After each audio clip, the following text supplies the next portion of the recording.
राधा रमण जी की अद्भुत कथा। वृंदावन की एक चमत्कारी और प्रेममयी लीला। बहुत समय पहले वृंदावन में एक अत्यंत प्रेमी और भक्त पुरुष रहते थे, गोपाल भट्ट गोस्वामी। वे श्री चैतन्य महाप्रभु के प्रिय शिष्य थे। उनके हृदय में श्री राधा कृष्ण के प्रति अपार प्रेम था। गोपाल भट्ट जी प्रतिदिन शालग्राम शिला की पूजा करते थे। उनके पास 12 शालग्राम थे, जिनमें वे भगवान का साक्षात स्वरूप अनुभव करते थे। एक दिन की लीला। एक बार गोपाल भट्ट गोस्वामी दक्षिण भारत से वृंदावन आए और वहां यमुना किनारे 12 शालग्राम की नित्य सेवा करने लगे। वे मन ही मन यही इच्छा रखते थे कि हे प्रभु, जैसे अन्य भक्तों को आपके सुंदर रूप के दर्शन मिलते हैं, वैसे ही मैं भी आपके साक्षात साकार रूप के दर्शन कर सकूं।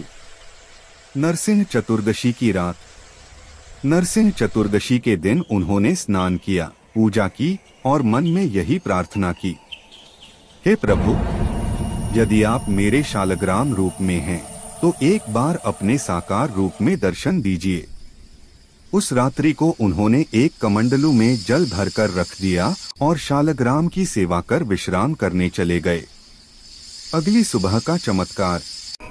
प्रातः जब उन्होंने कमंडलू खोला तो देखकर चकित रह गए।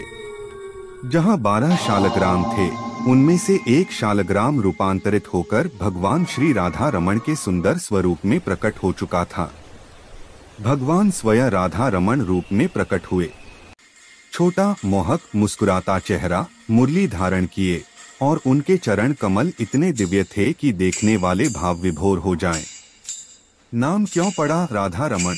क्योंकि प्रभु उस रूप में स्वयं राधा जी को रमाने वाले अर्थात राधा रमण कहलाएं। उनके साथ राधा रानी का कोई अलग विग्रह नहीं है, क्योंकि उनकी श्री राधा स्वरूप शक्ति उनके ही शरीर में विद्यमान है।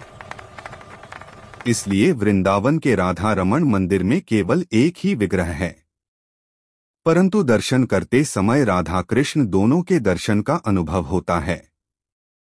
आज भी चमत्कार। आज भी वृंदावन के राधा रमण मंदिर में वही मूल विग्रह विराजमान हैं। सदियों बीत जाने के बाद भी उनके शरीर से हल्की ऊष्मा, गर्माहट आती है, जो यह दर्शाती है कि वह सजीव हैं, साक्षात भगवान हैं। सच्चे प्रेम और भक्ति से किया गया आह्वान व्यर्थ नहीं जाता। भगवान अपने भक्त की भावना से प्रसन्न होकर स्वयं प्रकट हो जाते हैं।